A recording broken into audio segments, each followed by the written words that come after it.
The race for the United States Senate, where we have Democrat incumbent Bill Nelson and a yet-to-be-determined Republican. But, Screven, we have to talk about the Republican side because there was a big development, and that is that United States Congressman Connie Mack III jumped into the Republican primary and almost immediately zoomed to the top. Justin, your analysis of where that Republican race is going, how strong a candidate will Congressman Mack be, and will it still be a race?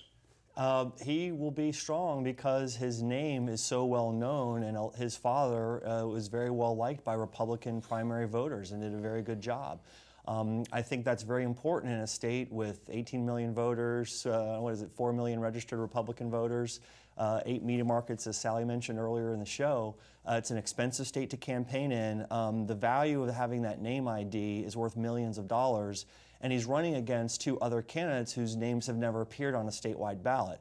So that's the upside. The downside for Connie Mack is that he's getting into the race late.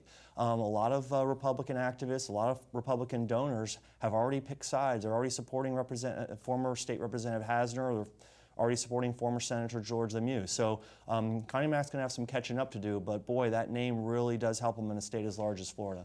The other down, I mean, it's funny when people talk about him since he got in, they immediately talk about the dad and the grandfather. They never talk about this Connie Mack. And I think we used the whack-a-mole analogy earlier. I think you're going to see the rest of the group, you know, when he gets under that spotlight, attack him. And he's got some negatives.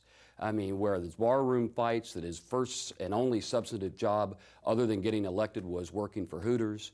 He didn't vote for his dad. He never turned out and actually voted. He's got issues about where he lives. Does he spend more time with his wife in California than he does here? He really hasn't done much since he's been at Congress, and he's running as an outsider from a toxic Congress, but he's been there, 8 to 10 years. So the rest of them are going to turn on him, and he's got a lot of things to explain. And so I don't think it's a runaway, to answer your question. I think Sounds like you've been doing some opposition I think this race will tighten up. But the name ID is very important, Justin.